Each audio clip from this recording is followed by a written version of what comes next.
We had the Jigsaw Players in to come and give demonstrations of lots of different string quartets and talk through them and play through them. We're really lucky to have this partnership here, so you're all really lucky to be here watching it.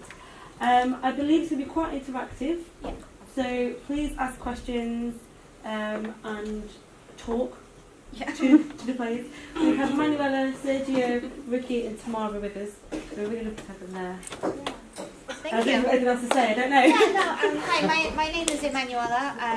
So I'm the founding director of the Jigsaw Players, and in September we just turned 10 years old, so it's been a little while since we've been around. I've never done this sort of thing, so and I don't think any of us have. We're really, really excited, but the really, really important thing is that I need you to really interact and ask questions, or if I say something and you really don't understand, just don't be shy and put your hand up.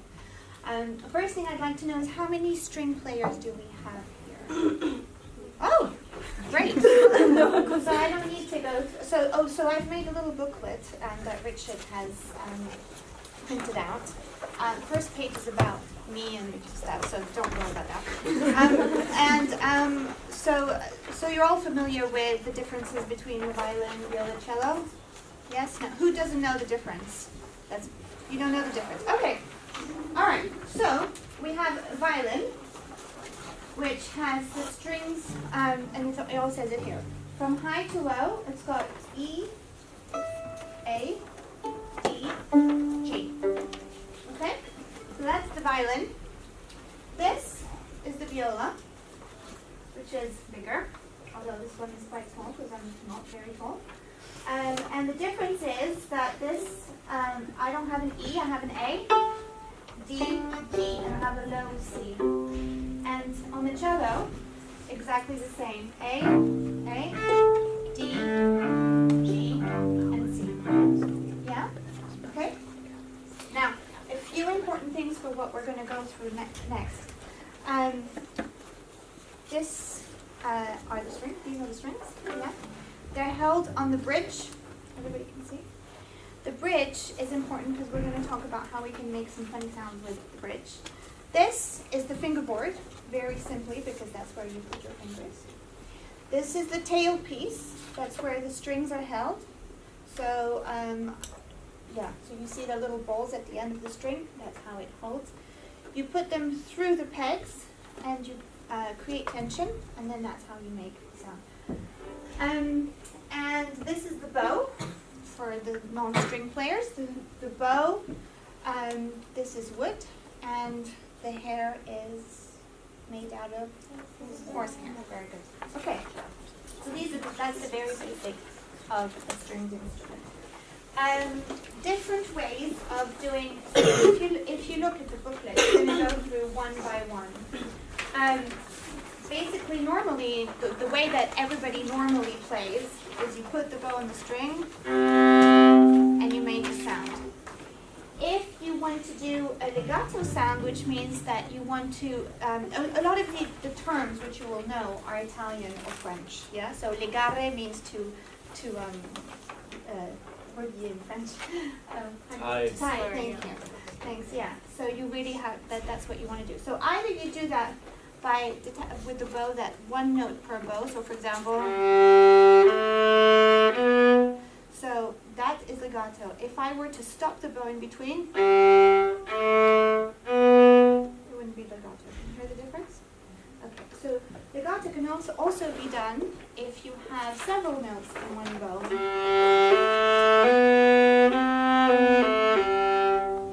Yeah? Any questions about that? No? Okay. For the non-string players, this is the heel or the frog in the States, and this is the tip. Down bow, you can see here, I've written it down. The down bow means that you literally go down to the earth. Up bow means you go up. Yeah? And it's indicated with a little, it says it here, a V for an up bow, and then a little, what do you call it? What the V? The tip of the tongue. Yeah.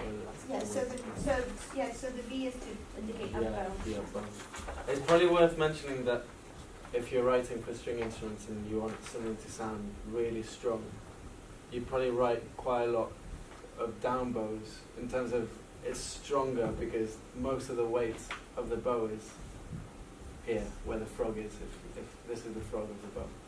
So if you're doing loads of repeated like fortissimo, like loud stuff, you'd approach it probably from the frog, and sort of softer stuff. Yeah, so you can get a lot of bite out of doing that, and not so, you have to work a lot harder that way, but you can get a lot more sort of whispered dynamics at the tip and sort of further up the string, which is something that we'll talk about. Yeah. So the down bow, remember that for when we, at the very end of this workshop, when we talk about the Shostakovich quartet number 8. So then we move on to a stroke called martelé. So it's very abrupt. Something that we're taught to do quite early on at school. We do lots of studies. It's very good for us to learn to do these things. It's quite challenging. And it goes very fast. It's called martelé. So the way to do that is to you put the bow on the string, you dig Put the in. bow on the string. You dig in with your index, and then until you see that the tension is really like that. And then you release it all of a sudden, and then you do immediately the same thing as soon as you get to the tip.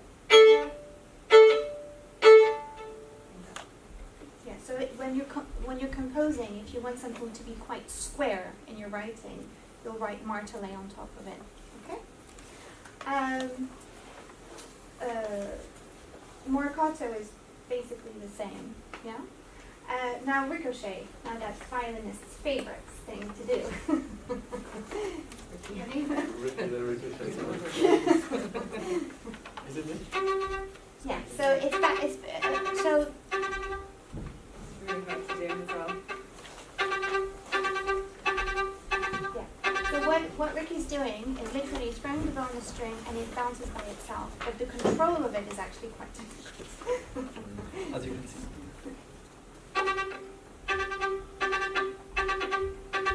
Yeah. Has anybody ever been to a lake that's completely, or at the sea, and you've taken a rock and you've tried to throw it and it bounces? That's called ricochet. That's exactly the same. Yeah. I'm going through all of this really quite quickly because there are lots of quartets to get through. So if at any point you are not understanding or I'm going by too quickly, please really just put your hand up. Spiccato. So it's basically the motion of bouncing. Spiccato. Yeah. Do you want to? Oh. I can do it. Sure. It's kind of like, I almost describe it as if you're kind of waggling your keys ferociously at someone, you know. And it's that sort of, it comes off the string, the bow. So it has this natural bounce that you do with sort of fast playing. Yeah, so the bow has, as Sergio said, there's tension, especially at the heel, and then it kind of goes down. And if you really untie the bow, you'll see the shape of the bow. Can you see it dips and then it comes back up? Can everybody see that? Yeah? Okay, so there's a point, and it's different for every bow because every bow is not exactly the same weight. I mean, we're talking milligrams, but it really makes a big difference of where it is. So on the cello, it's not going to be in the same place as for a violin or a viola. Yeah? One important thing that I should say about the viola is that I said that my viola is not very big. Does anybody know why there's so many different sizes for the viola and a full-size violin and cello are the same? Does anybody know this? No? Nobody? Okay.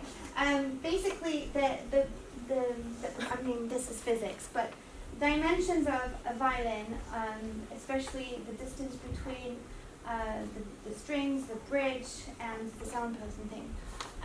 If you put it on a graph, it's going to be absolutely perfect oscillations. Same thing for a cello. For a viola to be to have that, it would have to be 18 inches, which is just gigantic. It's not possible.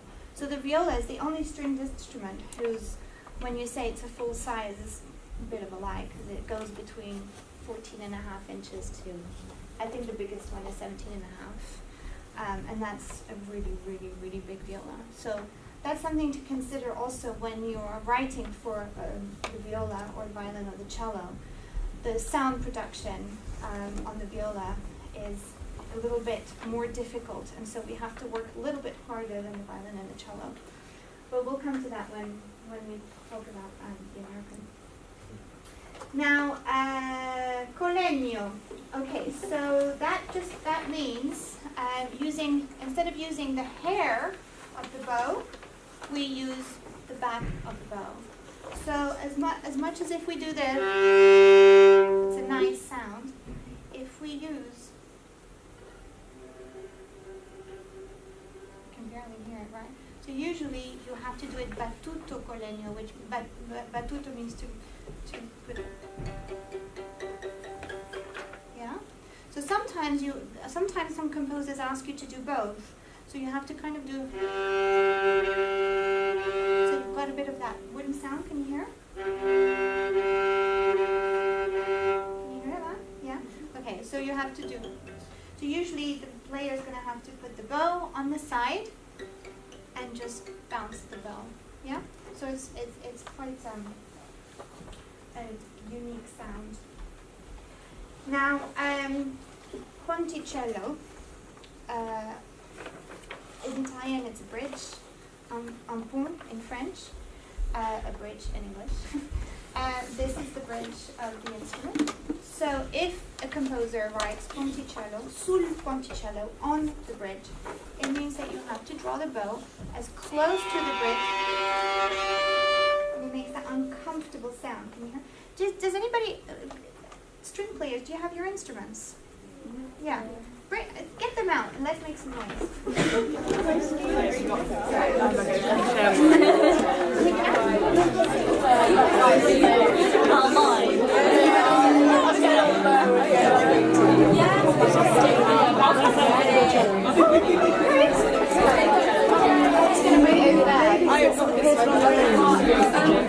Should I get one from the music? Yeah, possible. I've got both. Yeah. Panic at that.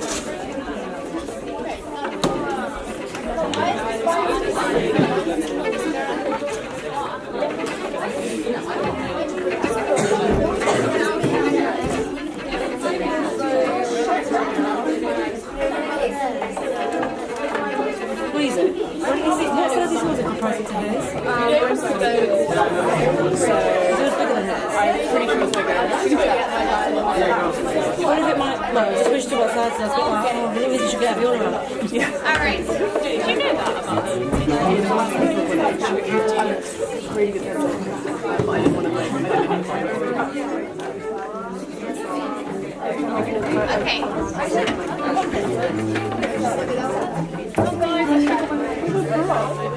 Everybody ready? Yeah? Okay. So this is what I want you to do.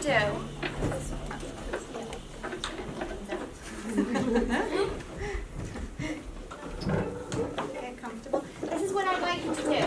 I'd like you guys not to play too loud and play let's say, I don't know, open G or something, and play a really nice long sound.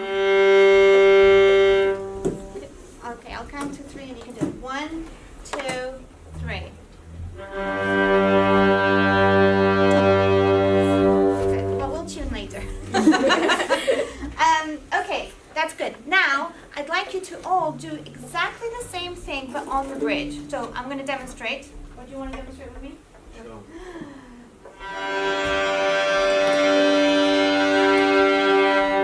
Make as horrible sound as you can. Go. 1, 2, 3, go. And.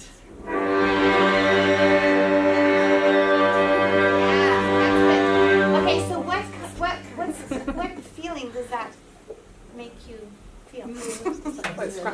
Yeah, like that. Yeah.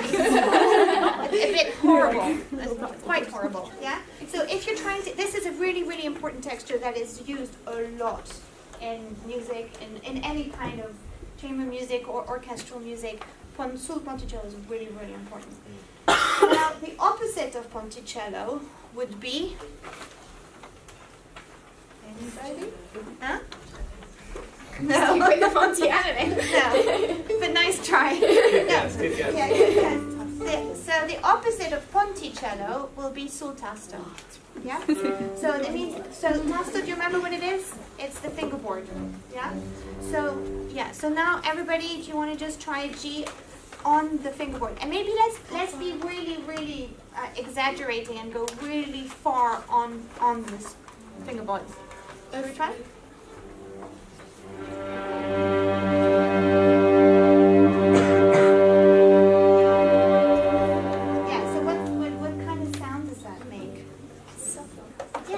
Quite velvety, isn't it? It's quite nice. So if a composer wants something really, really, really soft, he'll write sul tasto with this kind of velvety.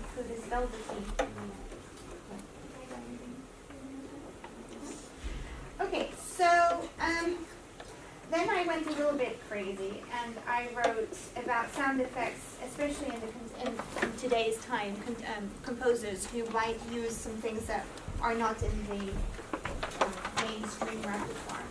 So sometimes you'll have to make some sounds with your instruments that are quite unusual. For example, playing behind the bridge. So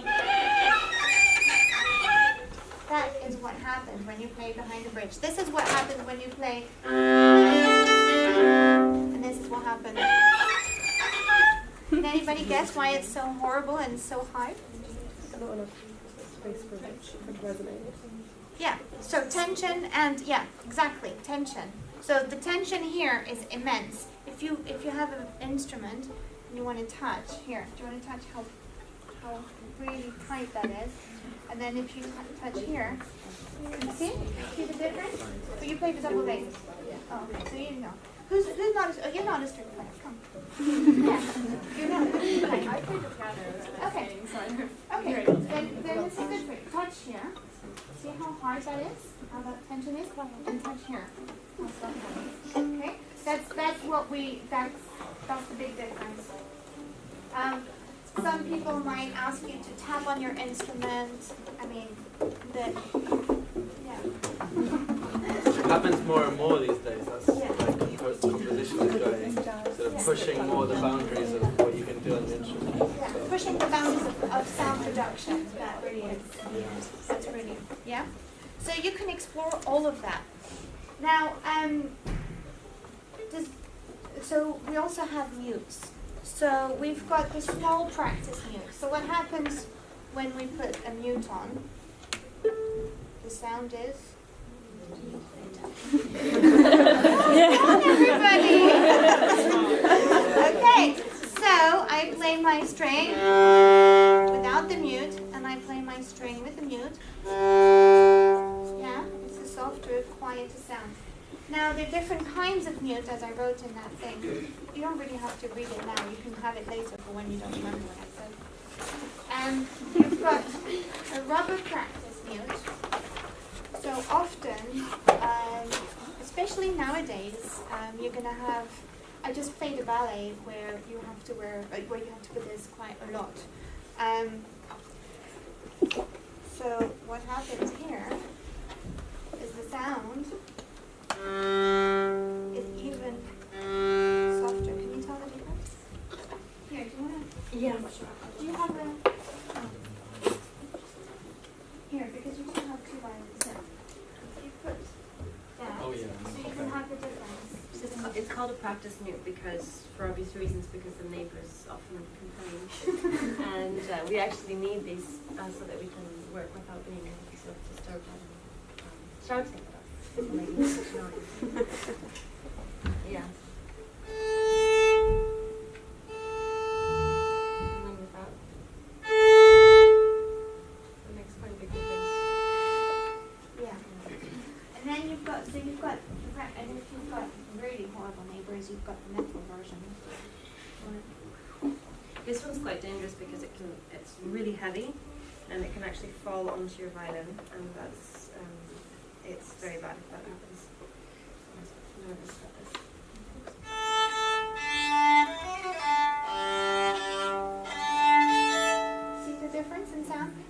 nasal, isn't it? It's what? Yeah, Very it's heavy. really not pleasant. But these days, sometimes composers to make this kind of horrible feeling for the listener and uneasy sound, they ask for that. Any questions about mute so far, or yes? I wonder if any of them would be able to explain why it changes the sound. Maybe one of the thick ones would explain why the mute changes the sound. There's a big clue. You said it's muted. So when something is muted, what happens? So for example, if you say and put your hand in front of your mouth, say do that. So do So what's happening when you're doing this? Stopping the vibration, the sound, the vibration. So the bigger the mute on the bridge, the less vibration. Exactly, that's exactly right. So it's exactly the same motion as putting your hand. Yeah? Thank you. Right, let's move on to vibrato. Who doesn't know, well, are you the only non-string player? Who else is not a string player here? Oh, excellent. So, what do you play? Flute. Yeah. And the piano. Okay. Who doesn't know what vibrato is? Let's put it that way. That will be easier. Oh, everybody knows what vibrato is. Excellent. So, vibrato on a string-based instrument is controversial. But we'll get to that in a second. Vibrato is the motion of... As opposed to just simple. Embellishes the note as though it's as though you were sort of putting makeup on a note, basically. You're altering it to make it sound sweeter, and you can do very fast vibrato, slower. You can develop it. You can start it from nothing, and then add it. Okay? So, and also you can have vibrato between notes, or you can stop the vibrato in between notes. So why did I say it's controversial? I'm not going to go into vibrato politics. But in Baroque period, vibrato was just an ornament. So you only used, so as if you would play other, you know how in Baroque period you used to have a note, and then a lot of the time they would just ornament notes, yeah? Well, that's exactly what they used to use vibrato for. As the centuries went by, and I actually put one of my favorite quotes in here, the outrage of Pedagog. As the centuries went by, if you think about Brahms as a string player, a lot of the time you'll think it's very passionate, so you have to use a lot of vibrato. Brahms and his very close friend Joseph Joachim weren't big fans of constant vibrato. They thought it was quite outrageous. So it's a very delicate subject in the sense that a composer can be really precise, and if you don't write anything, then it's up to the musician to do what they feel is the right thing to do. If you often you can write senza vibrato. So if we play just G-A-B without vibrato.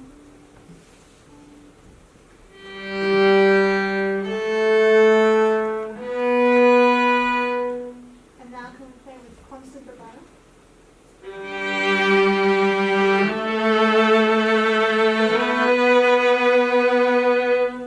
See how it makes it richer and the texture is totally different? Yeah? So that's like a 10-second introduction to vibrato.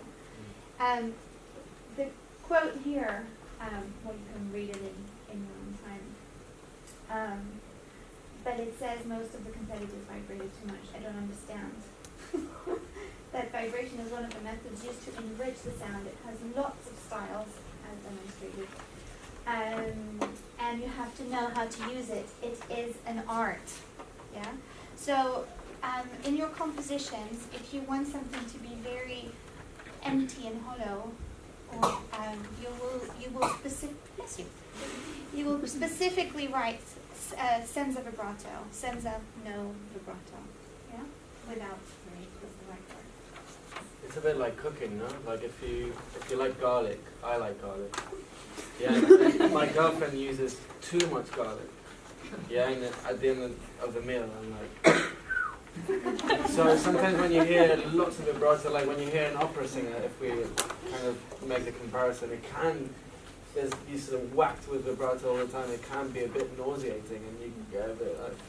So it's quite a tasteful thing, and you know people prefer different amounts, but. Yeah.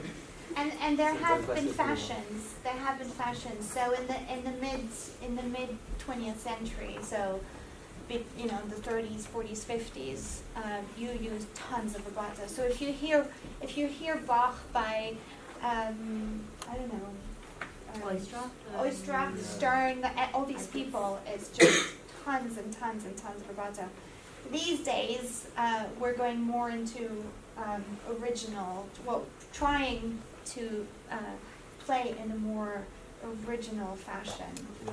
There's more of a, and early music thing that that's right, that was the introduction of the bow and what we can do with the bow. Now, without the bow, we can do 3 kinds of pizzicato. Pizzicare in Italian. Anybody speak Italian here? No? I don't. You! Excellent. So you say it. Pizzicare. Pizzicare. There you go. So that means to pluck the string quite simply. So does anybody want? How about non-string players pluck my string? Oops, sorry. Would you like to pluck the string? Yeah.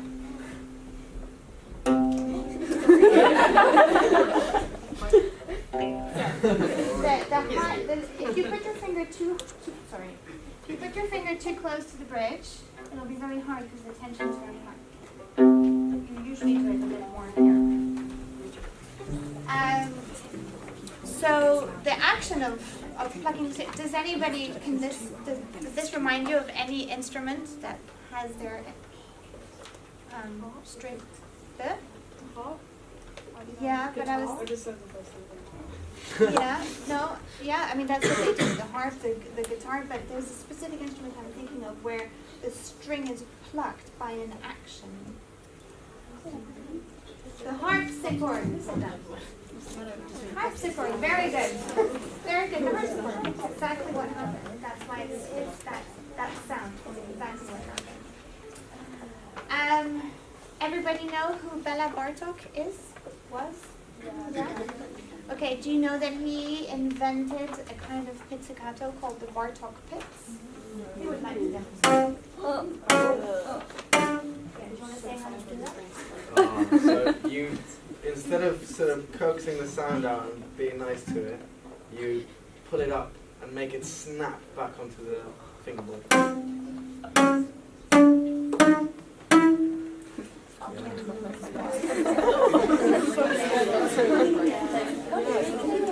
I think that's the desired effect, isn't it?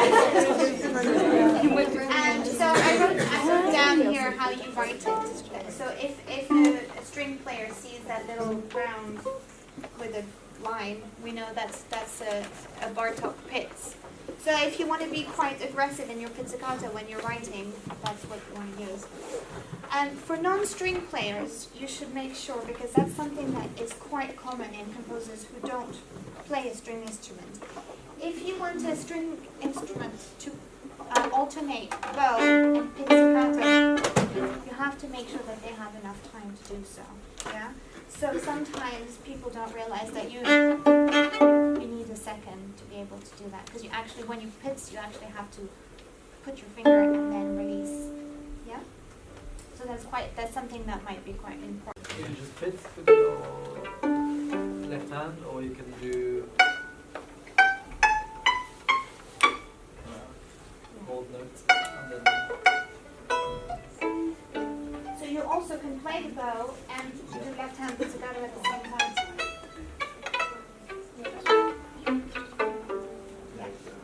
Very Paganini. Yeah, so Paganini. Any questions about sound production, left hand, right hand, bow, pizzicato. Do you guys want to try the Bartok picks? That sounds like a fun thing to do. Do not break strings. I will not be responsible. Yes? When is the best time to use a left hand pizzicato or a regular one? Well, the sound is different. So you're not going to have as much resonance with a left hand pizzicato as you are. See the difference? Because you have to stop the string is stopped. Yeah? But actually you were mentioning that we need enough time between playing and doing a regular pitch. So actually the left hand pitch is the solution. For instance, if you don't have enough time, if you're in the middle of playing something, for instance, you can do that. You can do, but you have to be able to, you can do the pits. Left hand pits much quicker than, for instance. So it can be used as a tool if you don't have enough time. Yeah. Yeah, question. Can you make different moves with the left hand pizzicato? Absolutely. Using the left hand. Yeah, so you...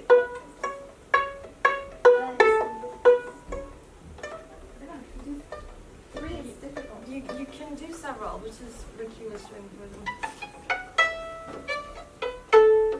It's quite difficult to do.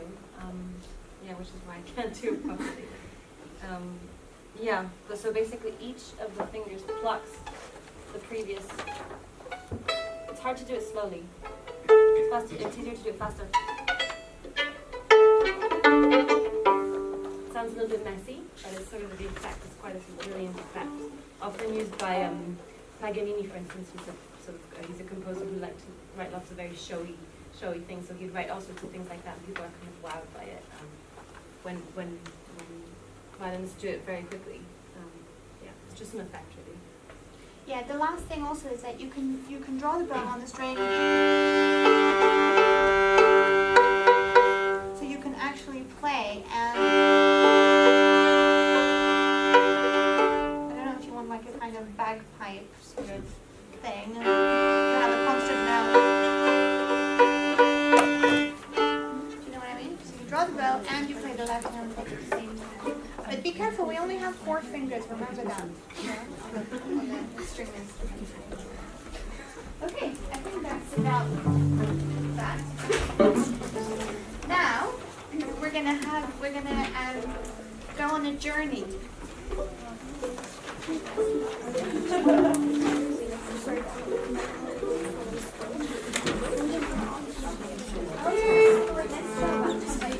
So when we tune our instruments, if you tune it, can you play on the piano? Can you play an A, please?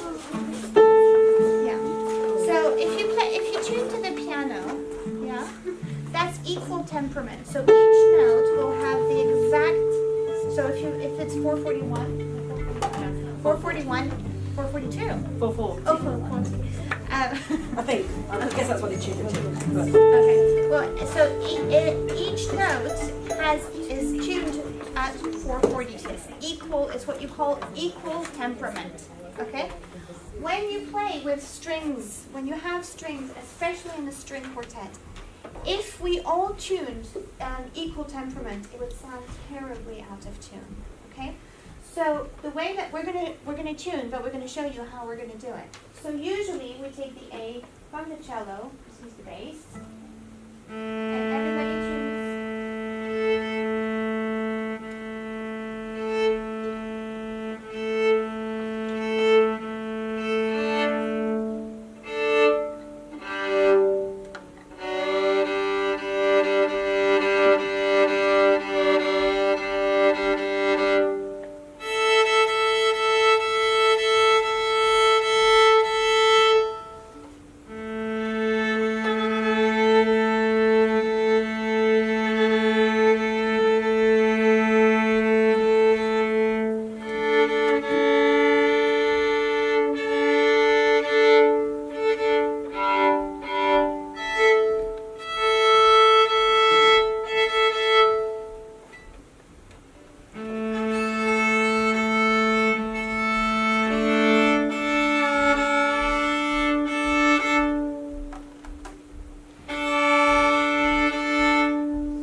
have to, if you're really out there with your composition, you don't have to adhere to the typical tuning of an instrument, of sort of A, D, G, C or whatever.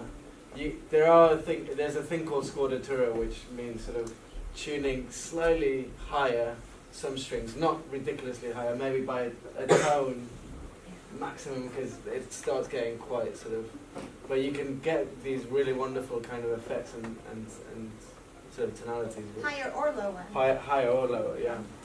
Just like tuning your one string up or down or several. Okay, so for our string quartet to know if they're in tune, first of all, we're all going to play our G string. So that's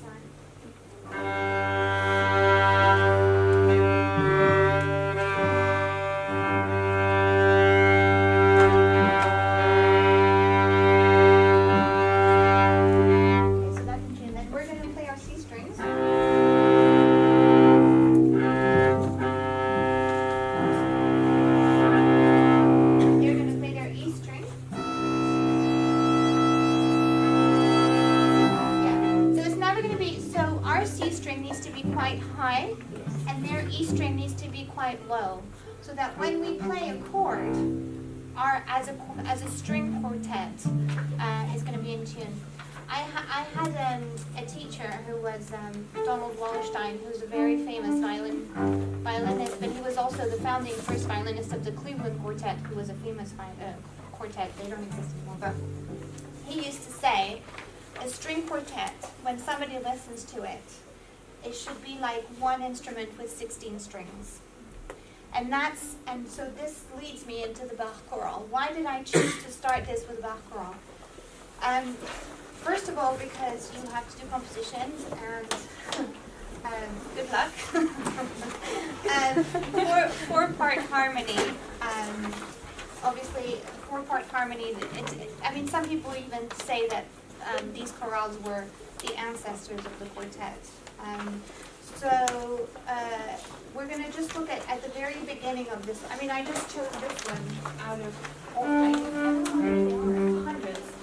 I don't know, 400 or 500. But the reason I chose this is because I want you to listen to how the harmonic progression is, passing tones, and let's just see how it. Let's move to the first one off.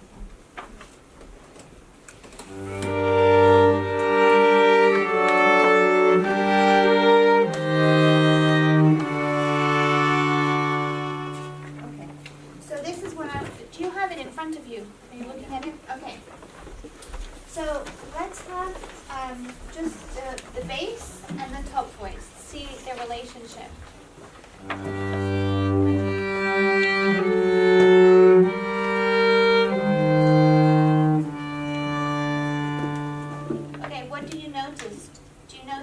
Cello, they're going in contrary motion, yeah?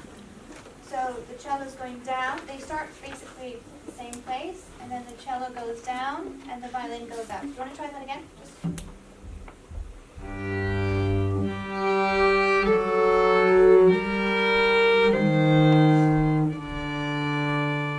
Good. And then the middle parts do the following.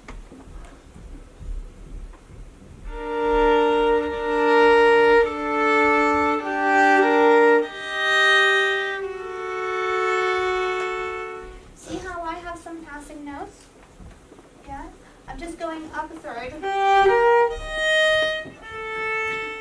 And so so now when we play all four of us,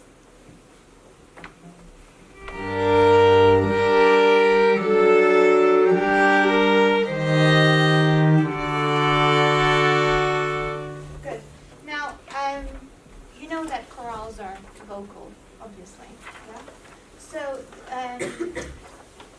this leads me to something a little bit different. How do we start? How do you start when you play music and you're playing it with somebody else? Just say it. How do you start? Not in rock bands where you go 1, 2, 3. Put that aside. You could have someone giving a clear lead so everyone can follow. Yeah, and what do you have to do in your lead? Yes, some Somebody said it. Yeah, Breathe. Great. Flute How does- player. yeah, I was- Absolutely. Yeah. Breathe. So the lead, yeah, you lead, but you lead with your breath. So don't try it once. Don't lead. Don't breathe. Yeah. So. I'm expecting a text. Yeah. Okay. So this is a bit extreme, but do you know what I mean? So you really have to breathe. And as string players, anybody who's not a wind player, we forget that breathing is rather essential. Yeah. So let's do it. Breathing and eye contact as well is quite important. So that if you just stare down, it just doesn't. You need some sort of connection between the players. So it just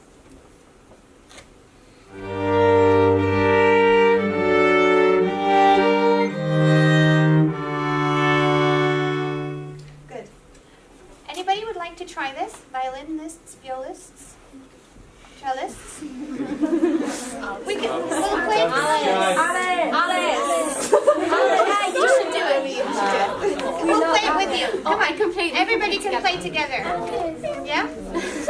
Try the island.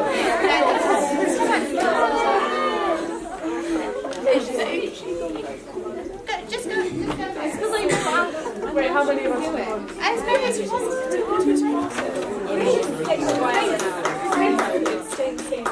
No, Grace, do it.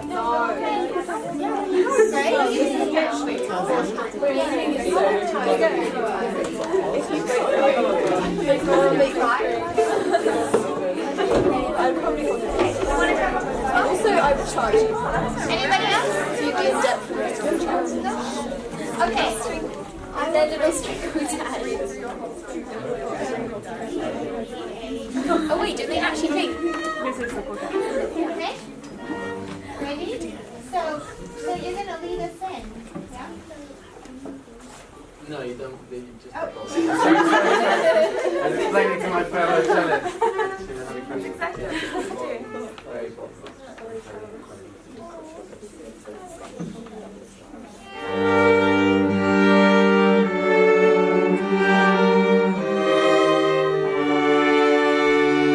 Good. Now your lead was quite good, but there are two very, very important things when you lead, which is very important.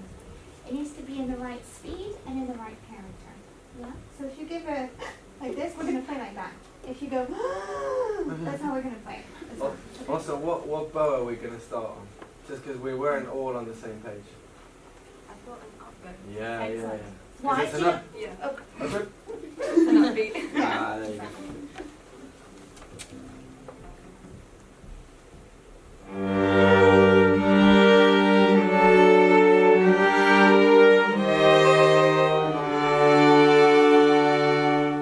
Good.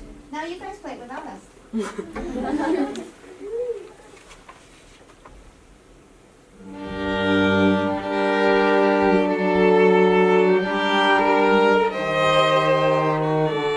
Good. Okay, one more thing. As a first violinist, when you lead, they'll follow you. Don't wait for them. So as soon as you breathe, trust them. One very last time.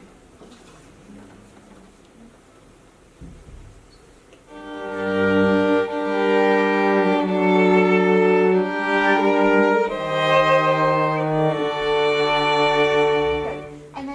And then Louisa, you're going to bring your moving notes a little bit more. Oh, actually, can you do this for me? Can you just play exactly what's written? Don't play the beat. Just play.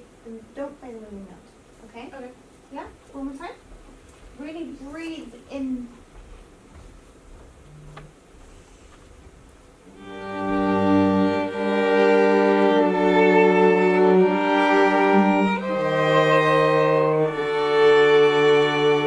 Good. So that was also perfectly fine. Yeah. But the moving note just kind of brings you into the next chord. Yeah. Okay. One very last time, then I'll.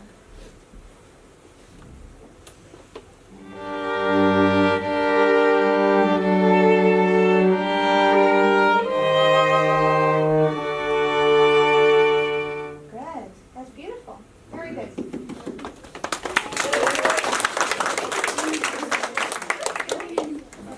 Okay. Any questions about this?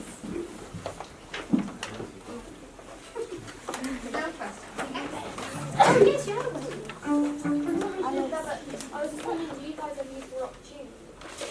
Oh. Very good question. Do you want to explain to those who don't know what baroque tuning is? Baroque tuning is at 415 hertz, not 440. Exactly. So it's lower. Yeah. Is it exactly 415? Always. Again, like modern tuning, it depends if you Yeah, it's not always 415. It's varied quite a lot actually during this century. It's like massively. So it's not. And also modern time. Yeah, it varies from 440 to play the concert in Budapest once, and the piano was at 446. But to answer your question, I don't, unless it's on a baroque viola, which I have done. Do you guys? A little bit. I've dabbled, but 430. 430 is sort of like 415 is roughly this is the A 440. 415 would sound like this. So my open string would start like this. So it would sound like this. Roughly, that's the way that the strings would sound. Now, 430 is roughly between the two. It's very uncomfortable.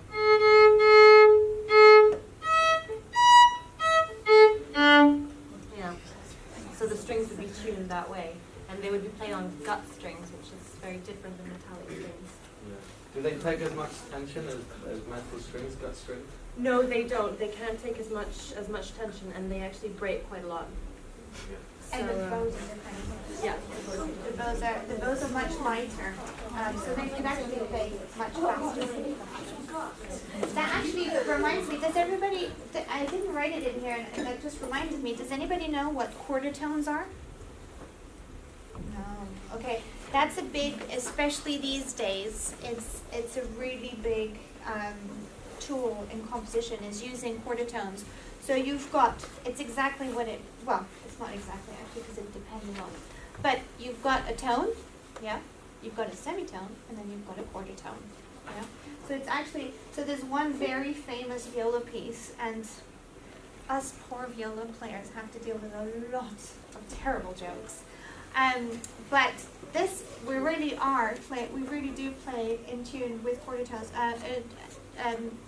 Giorgio Ligeti, who died not that long ago, wrote a solo sonata for viola.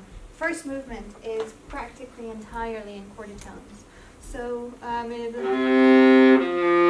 play it in normal tones, and then I'll play it in quarter tones. So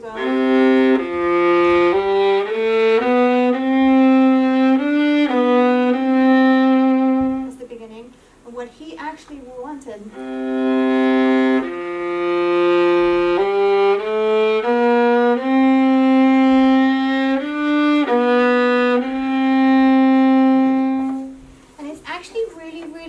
To do, believe it or not, because your ear knows what is in tune and what is out of tune, and you're asking your ear not to listen, or your brain not to listen to your ear, and to really play quarter tone. Now, sometimes they vary. It says it quite precisely if they want a quarter tone or less or more or. Yeah. You wanted to ask a question?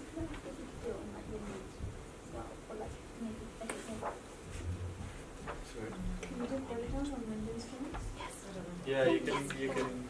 Yes, you can. But I think they've been notated in the same way. So you get sort of the double, the sharp kind of squished together, and like a sort of a flat that's also squished up even more as well. So yeah, you often find that in anything 20th century, late 20th century kind of thing. So yeah, you just lip it up or lip it down. That'd be my reaction to it. Yeah, it's actually quite hard to do. Right, I think it's. I have no idea what the time is. It's 5 o'clock, so are we going to do all the pieces this afternoon? Hopefully. Okay, yeah, it's 5 o'clock. Yeah, thank you. Okay, so let's quickly move on to Haydn the Lark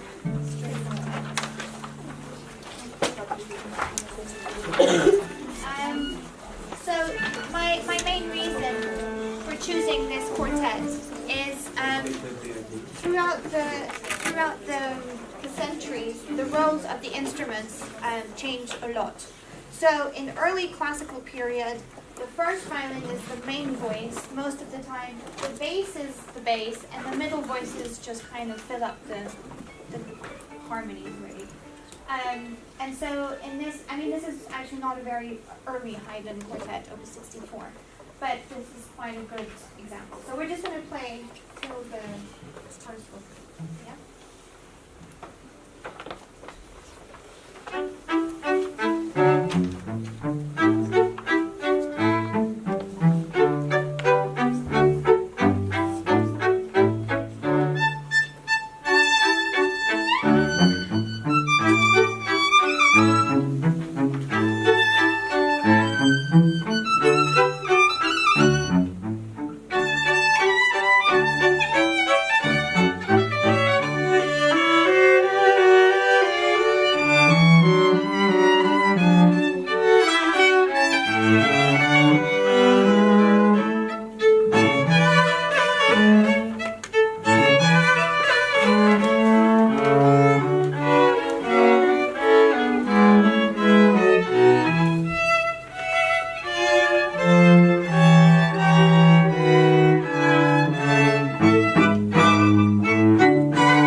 I mean, the violin one part sounds really quite like a bird flying, all the kind of stuff up there. Exactly. That's exactly why we recognise the lark quartet.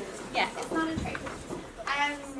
It's also, you can see that our parts are really quite spiky and yeah. Do you want to just play the very beginning again?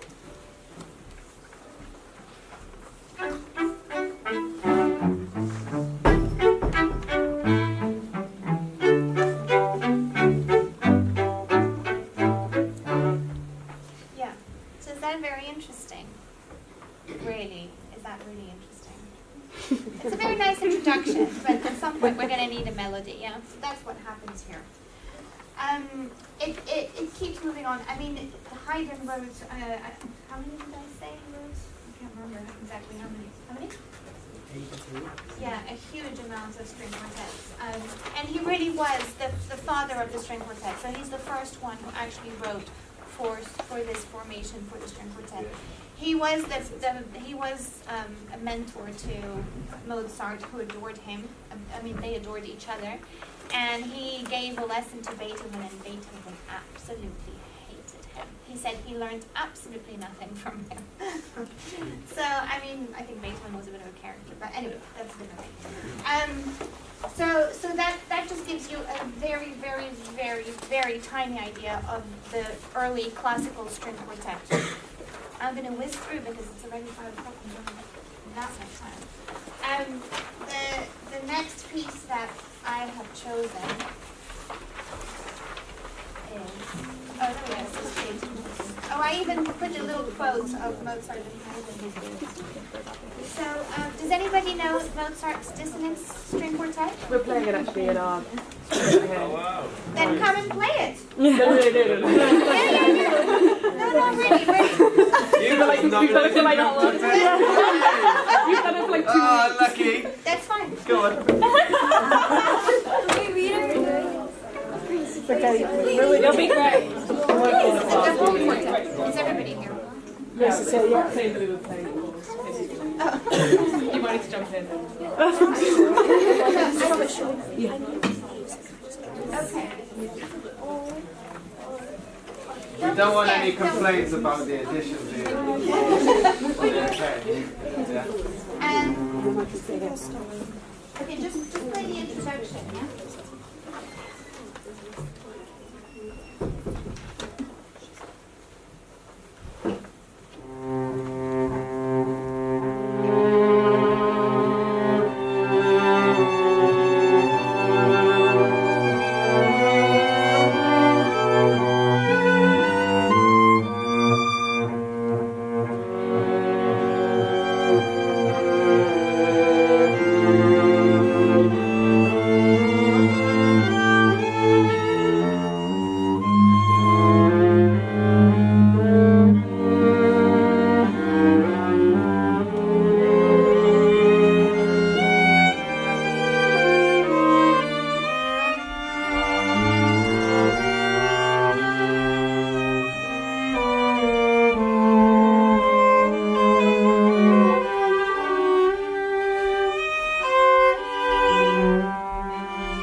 I think it was a little bit too fast to start. Yeah. So why did I choose this string quartet out of all of Mozart's string quartets? Because it's a very, very unusual beginning. It's called the Dissonance for the very reason that in the very beginning there are dissonances, which was quite unusual in a string quartet playing writing at the time. He uses quite extreme markings, like sforzandos on wrong parts, on wrong beats of the bar, on quavers, on offbeats, and it makes it very uncomfortable, doesn't it? So you're the heartbeat, but you're a heartbeat that's low. So you want to start again? And I'll interrupt you just so that I can, yeah?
And apart from the second bar, it's quite normally tonal, isn't it?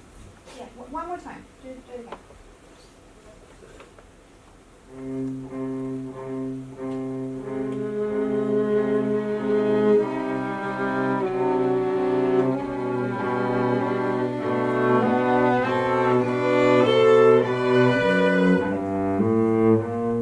Now can we do just the bass and the first harmony?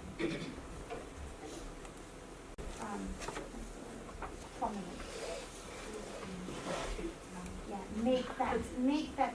Why does he use dissonances? Why does any composer use dissonances? It's to create tension. So you've got to make sure that you've got tension when you play that. Do you want to play that? I don't know. All together, yeah.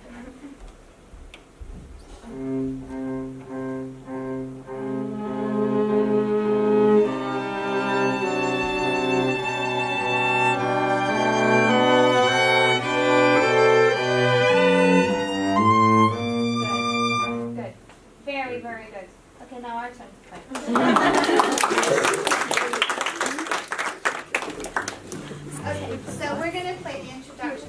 Well, we'll start with the allegro actually. So, how many bars after? 23 bars later, it becomes normal note part.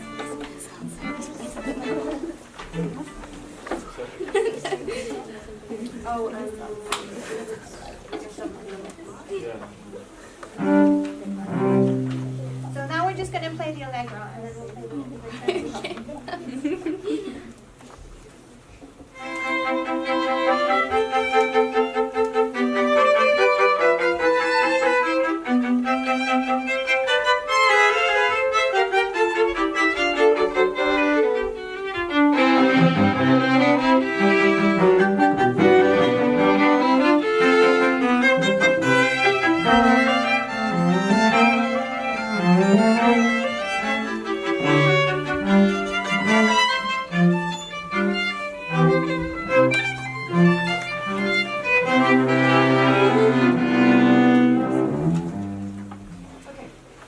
So you see, this is quite a typical Mozart happy, joyous first movement, yeah?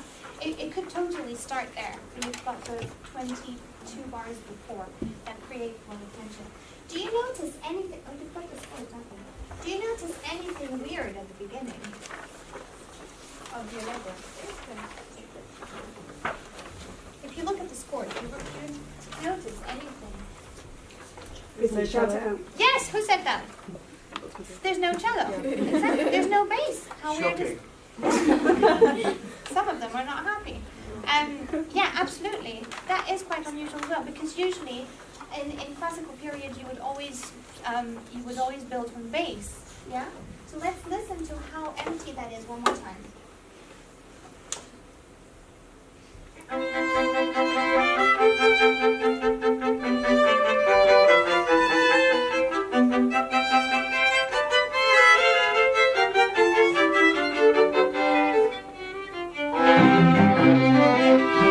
then he comes in on an offbeat as well. Which is a bit. I'm just joking. But so that's now we're just going to play.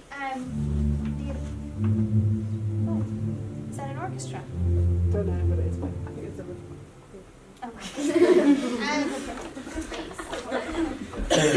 okay, now we're going to play the adagio into the allegro so that you can feel the uneasiness, the tension, and then the release will be allegro.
might want to explore a little bit, especially at the beginning, is this whole idea of sense of vibrato.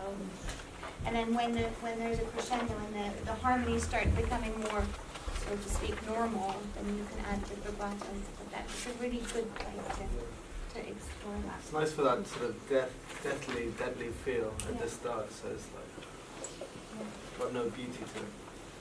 No, it's all about punching. Yeah, exactly. Any question about Mozart? Moving right along then. Oh. Not There is a to the question. grammar itself, I was wondering how come you've chosen to sit in this arrangement rather than the more traditional having cello where you're sitting, string quartet? Well, there are two parts to this answer.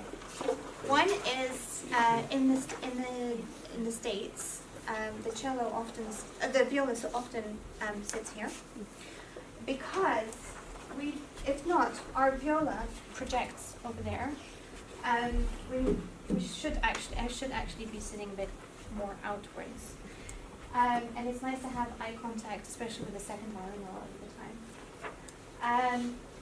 And yeah, you can do either really.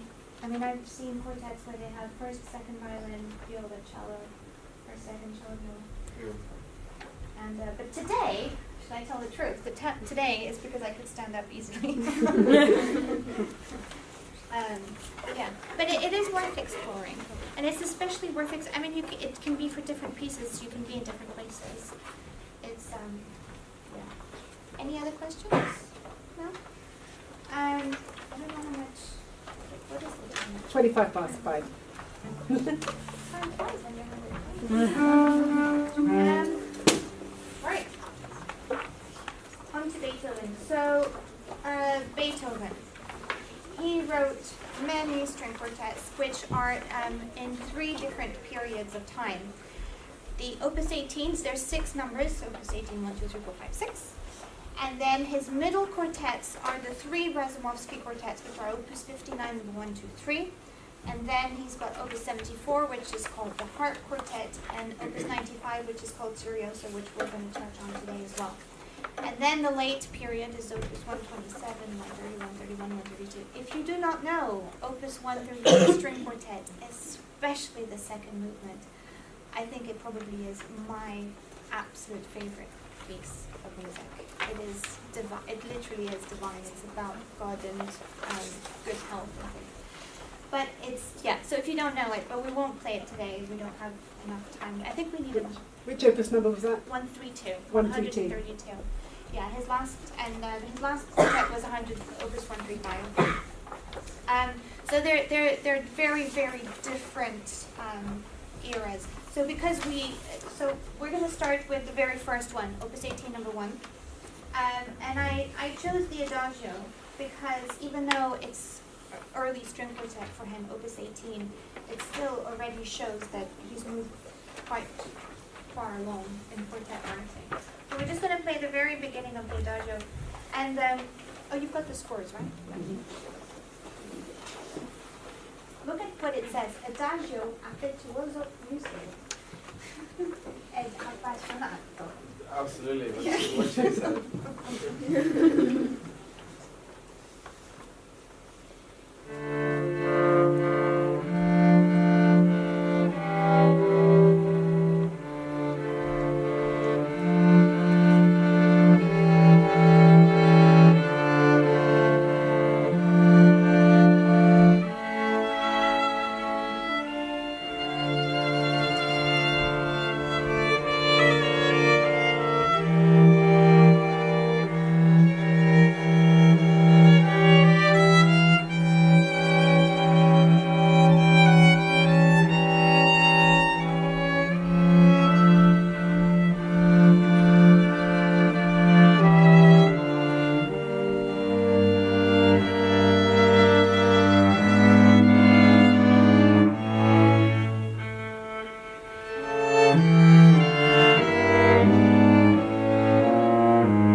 So I want you to listen to the melody once without the accompaniment. Can we just listen?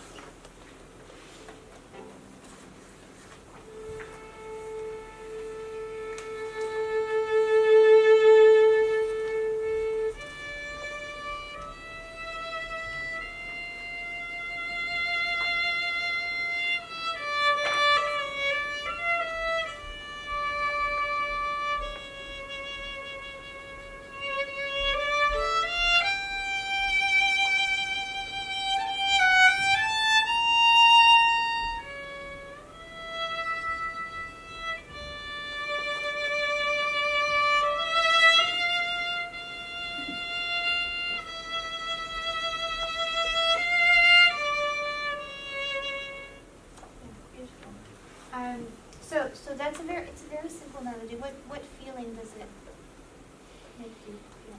How do you get this question about feeling? You know what I mean? Sad. Huh? It makes me feel sad. Yeah, it does make me feel sad. That's absolutely right.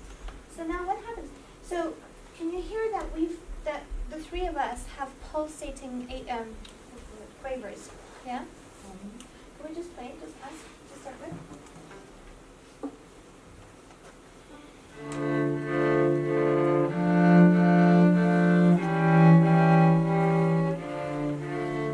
So you see, so we basically repeat every note 3 times.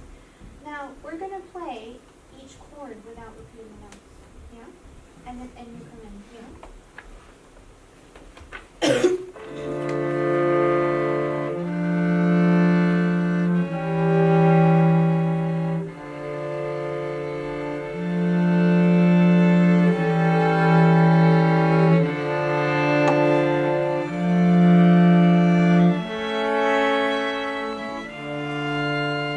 what's the difference when we play just the chords and not the pulsating notes, the repeated notes? Yeah? Yeah, exactly. There's no movement. So it could be a beautiful piece of music as well, written like this, but it's extremely flat. What we bring is movement, or heartbeat, like we did in the Mozart. Yeah, it's literally a pulse, a human pulse. Yeah. Should we play it normally then? Yep.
So that gives you a very, very, very short idea of it. But you can see we're the harmony and she's still the melody. Yeah. Yeah? And also how rhythm can bring sort of even more angst to quite a sort of sad and, melody. If you have that sort of almost kind of gasping for air, that sort of accompaniment, where it's not just kind of still, it brings this other dimension to the music. Now, before we do Sergio Serra, I want to do the beginning of this piece. So it's not in your scores because I only thought of it this morning. But I want to show you the power of unison string quartet. So the first movement of Opus 18, the one that we just played, starts with a unison.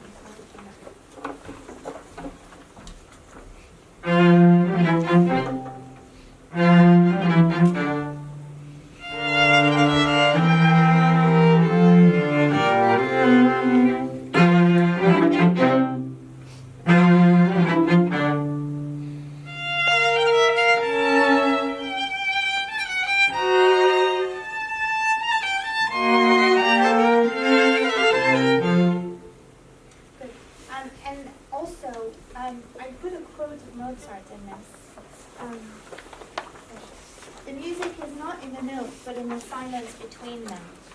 Can you hear? I mean, you can hear that there's silence. Excuse me, that would be old part. But you see that between each one of these unison, what do you call it? Groups, yeah. there's rest, but they're not passive. So can we do something? Can we play dum, da, da, da, da, and then just drop it? Yeah. And then da, da, da, like passive rest. Yeah. I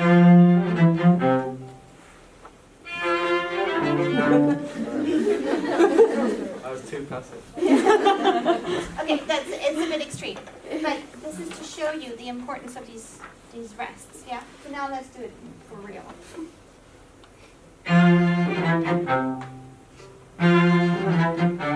You see how we all breathe together? So we really feel these crotchet rests.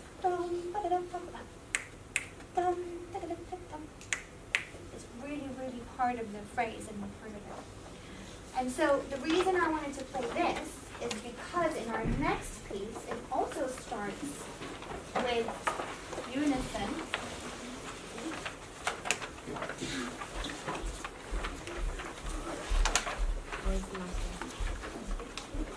But it's not quite the same style.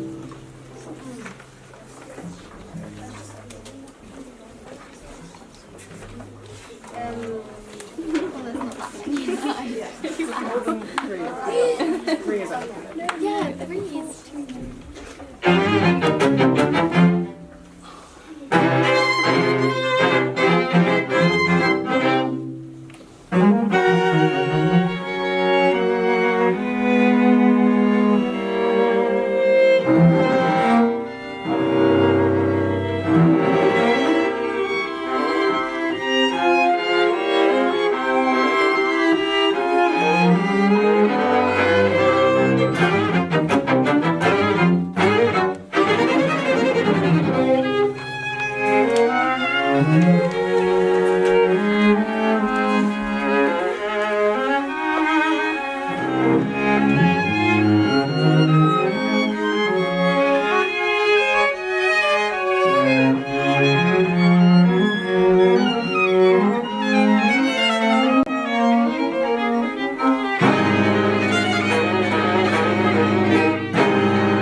Exciting. Yeah, punchy. Powerful. Striking. I love these words. Yeah, exactly. Let's play the first bar again.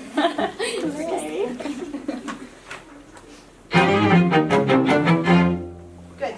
Now, what I just said about rests, just look at your score. Do you have the score there? Yeah.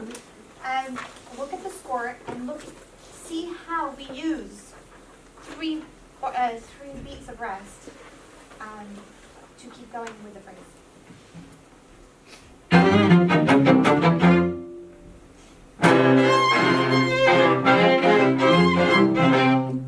You see? Yeah. Keep going. And so a really important thing about this,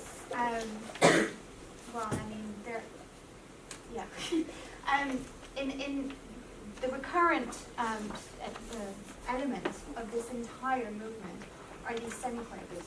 So they either come in at the very beginning, like we just did, and then they can be repeated in a very aggressive way, like I do. Where is it that I do that?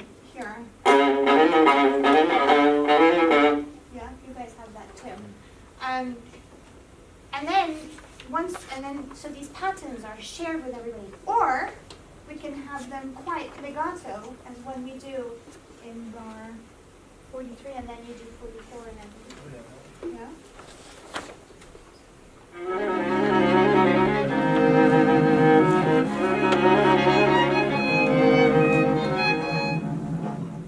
Yeah, and then the power of unison again, of a whole of a scale going up or down or up or down. Yeah, it's really important when you before you sit down, not that I've composed very much. Have you guys composed? No. Just for my A levels, actually. So you're very well. That's when I left it. It's important to first think of the feeling you want to portray to the person who's playing, but especially to the person who's going to be listening to your composition. Yeah? And all these tools, I mean, these people were absolute geniuses. Now, don't deny that you're not geniuses, but it's very, very important that you take these elements. Don't laugh. It's so important that you take what made this music powerful and why it is still so important in our repertoire, in our lives. Right. So the next piece that we're going to play. So what I was trying to show. What I was trying to show you with this last Beethoven that we just did, this, I mean, it's in his middle period, but actually it's very much looking forward to his late period of quartet writing. Until the Opus 18s, the first violin usually had the most prominent role, and often had the melody at the very start. Now we're going to look at a piece where finally the violist is the melody. So it's called the American String Quartet by Dvorak. Does anybody want to guess why it's called the American String Quartet? No? It was written when the composer was in America? Yeah. Oh, really? Okay. That is exactly right. So where was Dvorak from? Czechoslovakia at the time. Yeah. And he was in the States for a little while. And he missed his country dearly. And he wrote this piece. So let's start playing and then I'll...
a lot of the time, especially people from Central Europe, so Dvorak, Janacek, these sort of people, they often used punctuation in music like they did when they were talking. So for example, what I mean by that is when you listen to my melody at the beginning, first of all, they're just flowing a little bit like a river. I don't know. River in Prague, what's the name?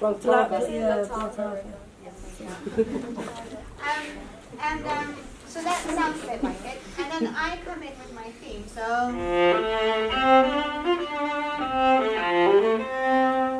you have the score? Yeah, you have the scores. Can you see that now I've got some accents on the first? That is quite typical of in the Czech language. You put the accent on the first syllable. Da, ba, da, da. That's a reflection of the Czech language. And it happens quite often. In Dvorak's writing, I mean, there's so many things that are very typical of his writing. If you listen to something on the radio, you will recognize Dvorak quite quickly. These dotted rhythms. And also all these rhythms that kind of complete each other. So where is it? It's 2 before 1, I think. When we have, what I've got is, what do you have? You've got quavers. I've got a dotted quaver into a semiquaver. Bum, bum, bum, bum, bum. You have? Semiquavers. It's about bar 15, I think, yes? Bar 15, yeah. Yeah. What do you have quavers? Yeah, that's right. Can we just play that for? Those 2 bars. Yeah. So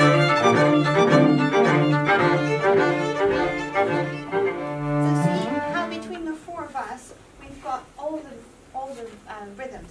So we've got the dotted quaver and the semiquaver. We've got the quaver, the constant quavers, and we've got the semiquaver. Can we just do the 2 of us first? This is bar 15. We don't have letters. This is bar 15, I think, on ours. Is that right? Yeah, 15. 15, yeah. 15.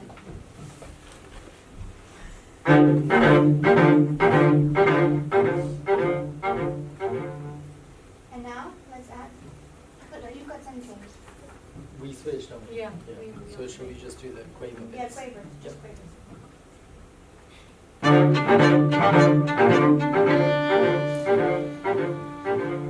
Okay, now with the semiquavers.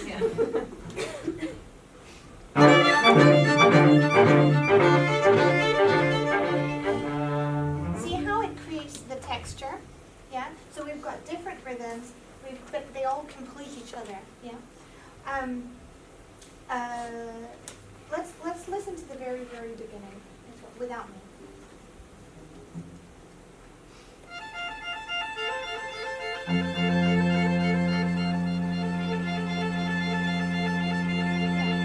So it's just a flowy river, isn't it? Yeah. And then I come in. I'm going to play it one more time. Don't often.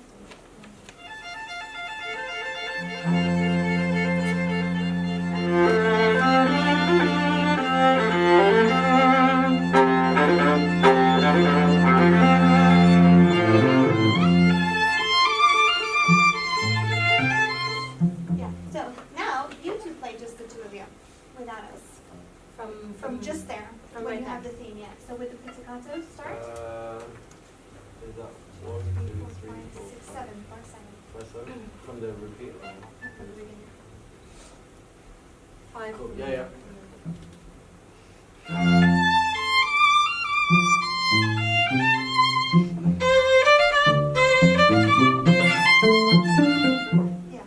So you see how pizzicato is doing the offbeats and is kind of just playing around with the melody. Yeah.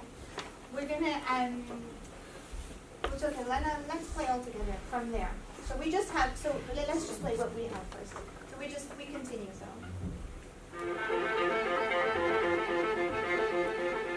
Etc. Okay. Okay. So now let's just play all together. From the beginning? No, from Bar just 7. every.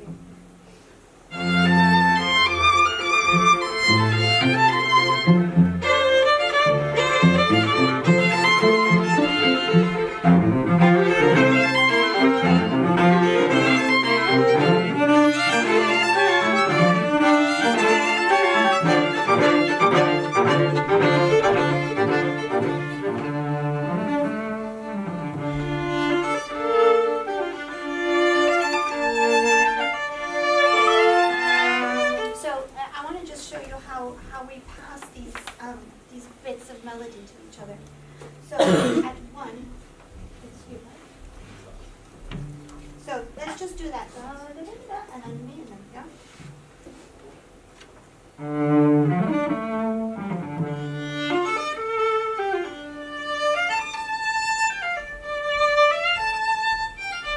Yeah, so the first violin is a little variation on it, yeah? Okay. Now let's play with everything in the middle. One more.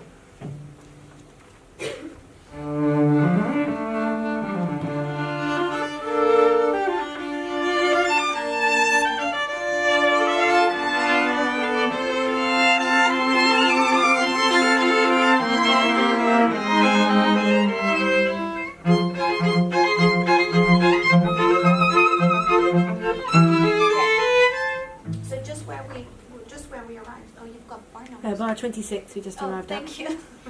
Bar 26. So 6, 5, and 4. So bar, 2 bars for 2. Yeah. Can we just play? So I've got the offbeats. I've got downbeats, but it's semiquaver. Pick up. Yeah. Bar 24. Yeah, 24. Same, Okay. yeah.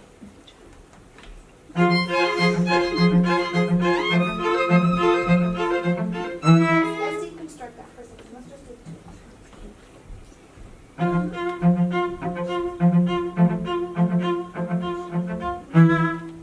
And then the 2 here.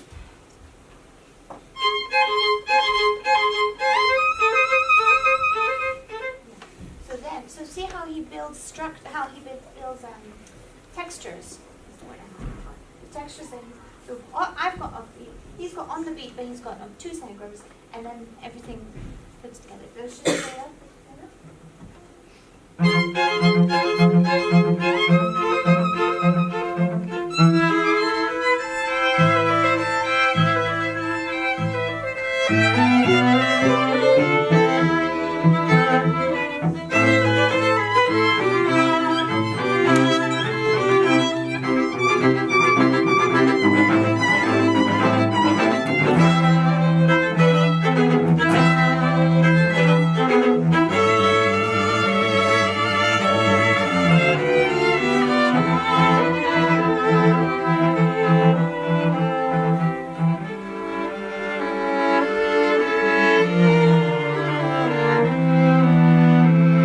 And now listen what's happening to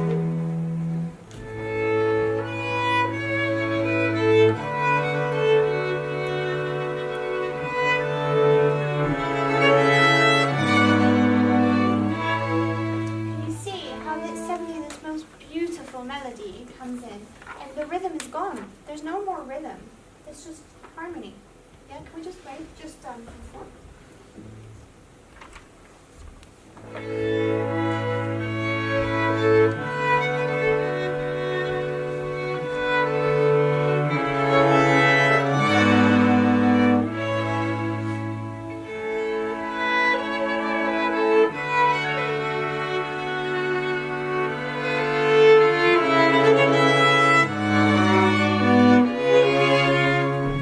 So this is just a very brief way of showing you how rhythm and brings texture. Yeah, rhythm brings texture to melody and to harmony. And yeah, any questions about this? Dvorak wrote a lot of string quartets. A lot of them aren't known very well, but it's a shame because he's a really beautiful composer, and he wrote one of my favorite pieces, 4 romantic pieces that he wrote. And he wrote that for violin and piano, but he also wrote it for 2 violins and viola, which is the version I prefer. Can I just make a request to all you composers out here? I don't know how much of the score from this piece you have, but Dvorak would do quite a weird thing for cellists of writing suddenly the tune in treble clef, and it's really stressful to sight read. Don't ever do that to the cellist. It's really, and it always is treble clef, but he means sort of an octave lower than what it's written. Yeah, quite a lot of times. So be kind to your fellow quartet musicians. Okay, now we're moving on. I mean, this is really, I did write, this is a very short journey. Because I think the Shostakovich is on your syllabus, isn't it? Can I just go back a step? Back to the Dvorak. What you were saying earlier about pizzicato to arco. If you just look in your scores at bar 10 to 11 of the Dvorak, and how much time Sergio has to change, I believe. Yeah. It's not. It doesn't seem like very long from a non-string player point of view. Oh.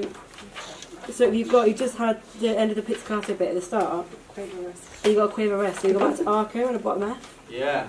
And that to me seems like quite a short time from a non-string player. I just thought it was worth pointing out after what you were saying earlier There's about different ways changing and things of like that. approaching these. So like how you usually you'd want to have quite a sort of solid sort of fist and plug this way because it gives you sort of nice weight and support. But if you don't have much time, you want to actually hold the bow as you would and kind of stick your finger out to so you don't have to sort of switch your bow stance. Or something to think. Is the question was, is that enough time? Yeah, I just thought it was an interesting point because you just mentioned it earlier. And It is Yeah. for that one. Yeah. Thank you. it doesn't Thank seem you like for a lot of being time to concerned. me. So. Yeah. Okay. So, last but certainly not least, Mr. Shostakovich.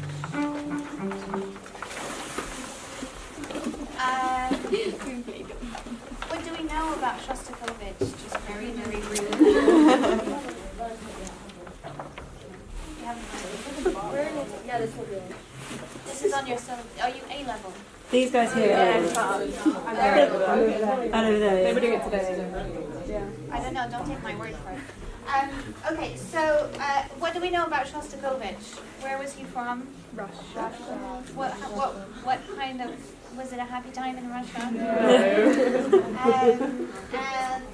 And look very carefully at the top of the score what it says. Does it say, oh, what language does it say on the score? Oh, you don't have it. Okay, well, that's fine.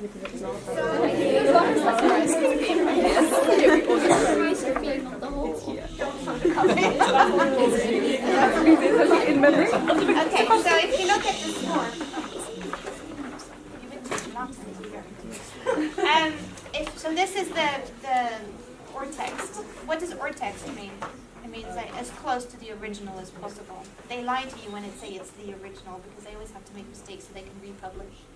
But anyway. So at the very top here, would you like to read what it says? In English. Or you can say it in German. In memory of the victims of fascism and war. Fascism and war. Yeah, of fascism and war. So he was in Dresden, which was one of the most devastatingly destroyed towns in Germany, in the 50s, I think. And yeah, he decided to write this string quartet and dedicate it to all the victims. You know how, I mean, I'm not going to do a history about Shostakovich, but you know how his life was in constant peril because of his composition, because he was always trying to criticize the government and things like that. This string quartet starts off with a largo, which means low, not large, and it tries to start as a canon, yeah. Except it's not really a canon because well we have the same note. You two have the same note. You two have the same note. I start on an A, and the first violin starts in a G. So let's do the very, very beginning. Can you tell me when it's 6:10? It's 6 minutes past 6. Oh, that's not what I wanted to hear. Okay. It's all.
tension. And what so if you look at it, it's all basically linens. Yeah. So what does that make you feel when you look at it? Maybe not when you hear it, you wouldn't know. It's very bleak, isn't it? Yeah, bleak and space, emptiness. Also, I mean, if you look at the score, actually don't look at the score for a second. Listen to the beginning.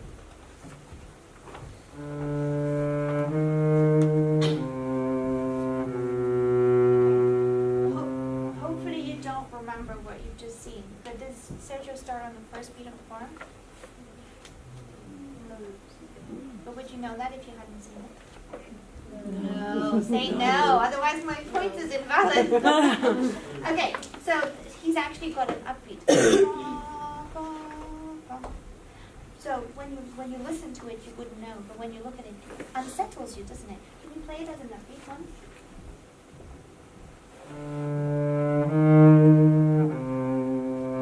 And we all do the same.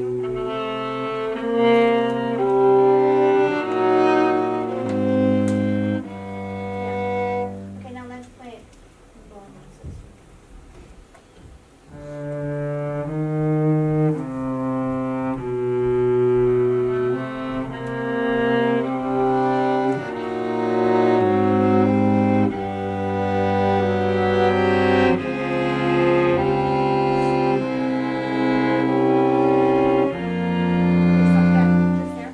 I don't know what your score says, but right there, I have written solo because I have now the theme again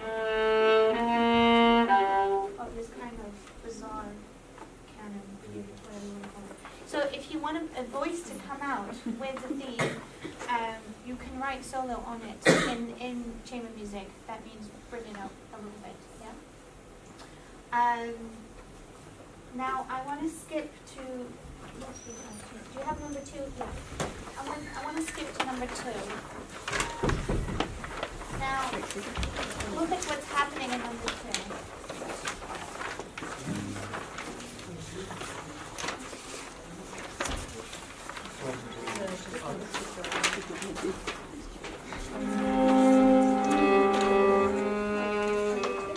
No, sorry, figure two. Is it page 57 plus? Oh, Yeah. yeah. Oh, did you need figure 2? Still the first movement. First Figure page two was numbers. figure 2. Sorry, I wasn't. Oh.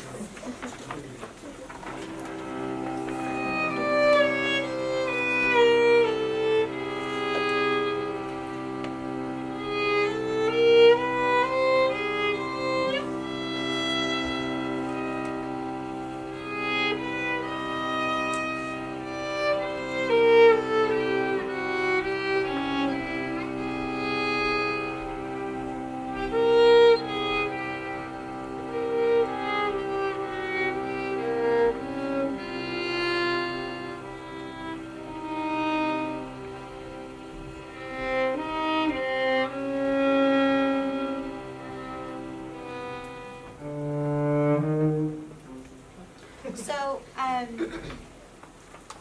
yeah, what would you call the first violin line? Has a chromatics. It does have chromatics, yeah, but what, I don't know how to ask this question. It's a little bit like a cadenza, isn't it? She's on her own. It's as though I was improvising, as though just making it up on the spot, because the rest of the quartet, they're all holding one note.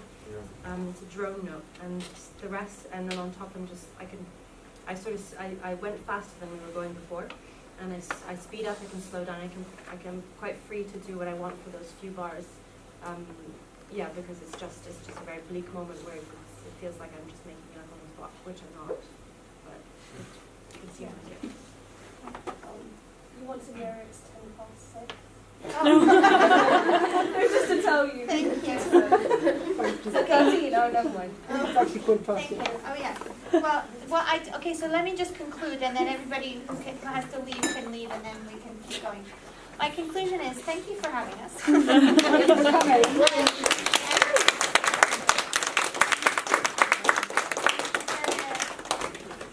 I wrote my email address on there because maybe you'll have a question or 100,000 questions. you're very welcome to contact me and just send me a question of any sort. We have on your chairs. You all have one of these jigsaw brochures.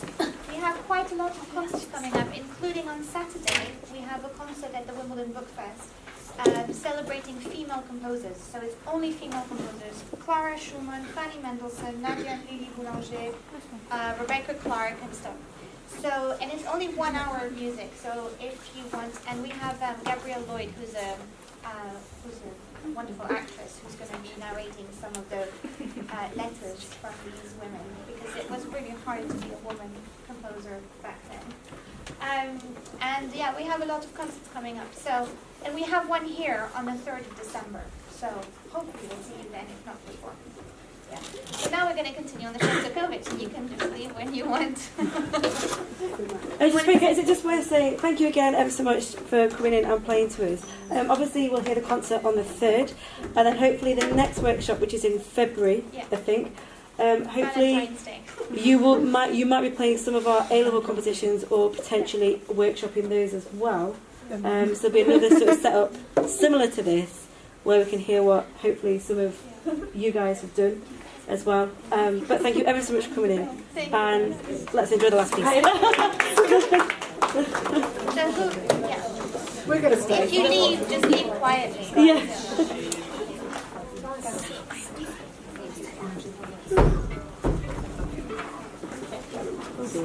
Oh, I like that. That's very nice.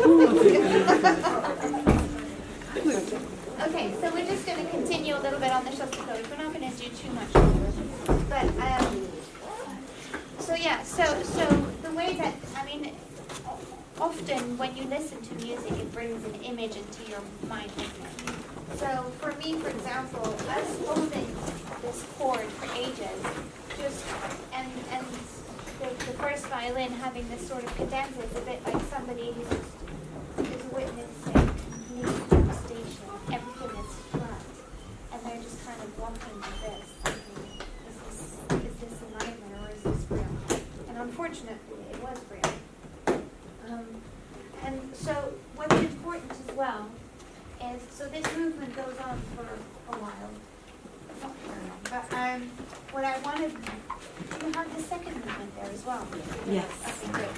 So I want to go in the first movement. We're going to go from five bars before the end of the movement. Yeah, 1, 2, 3, 4.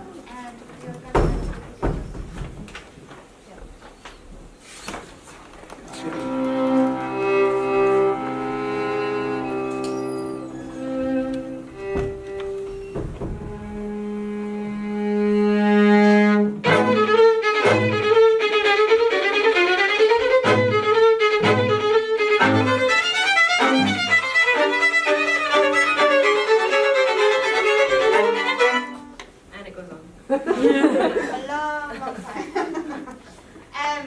Right.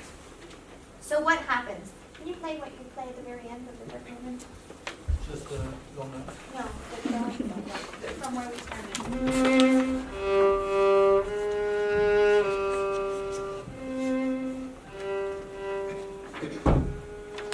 So he's got the main line. Dun, dun, dun, dun. And he tries to repeat it twice, but he doesn't quite manage. Yeah. And then there's a gigantic crescendo where we join in, and then all hell breaks loose. Yeah. How that's very, very powerful. Can we just play just the two of us?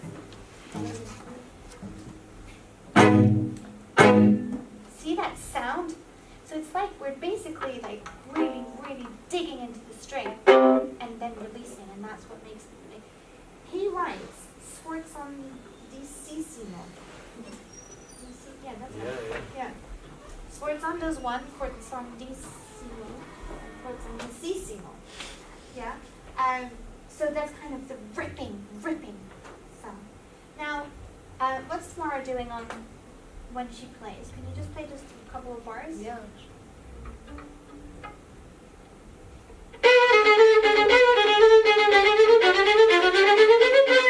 Okay. So, do you see or hear anything on of what she's doing? She's doing it all with G-string. Yeah, why? Because it's kind of an artist's Yeah. Well, I can't do it. Does it say it in the song? It does say it. Does it say? Yes, yes, yes. So that's what Shostakovich wanted. And yeah, and so that sound, yeah, it's harsh, it's constrained. It's extremely uncomfortable, and I think that's what he was after. So you're supposed to give as much brute force as you possibly can in a spot that is extremely uncomfortable. So the result is just really, it's very strident and strange, actually. Can you play it in another Yeah. G-string? With as much force. Yeah. Yeah. No, I can't. But you see the difference? Do you see the difference? How on the G string, and I can play those. Yeah. How on the G string it has a lot more tension and force in it.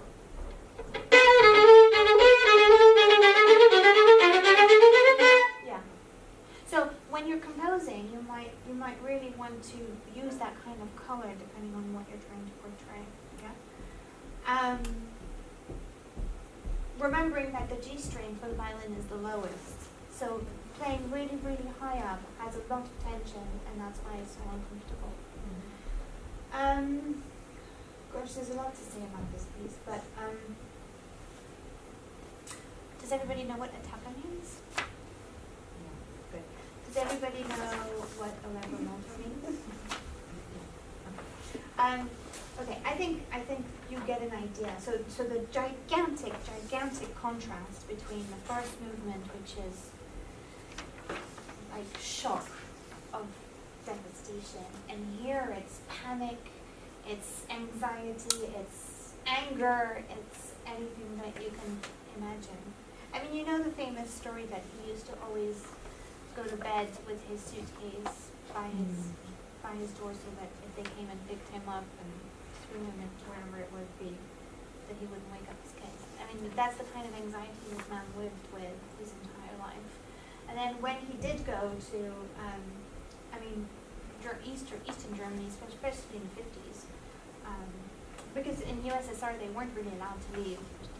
They only had special permission.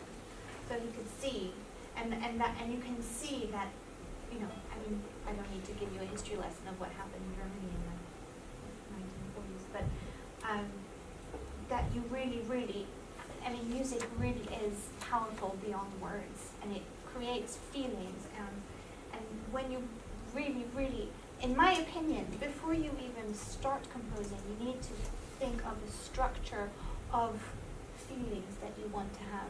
So if you want to start with something longing and then become aggressive, or the other way around, or completely, you really have to, in my opinion, I would do a diagram of how you want to go throughout your composition in the feelings. And then you can take bits and pieces of this or any other piece that you would know, and really try and see how you can portray these feelings. Yeah? Any questions? Yeah. Would you be able to play from, in the second movement, from beginning to figure 15, and see if they can spot the code from the first movement when it appears? They probably know. Do you know when it's going to come? Do what? From, the beginning of the second movement, just up to the 15. figure 15, yeah. And then they hopefully will spot the quote from the first movement. I've got the slightly slower.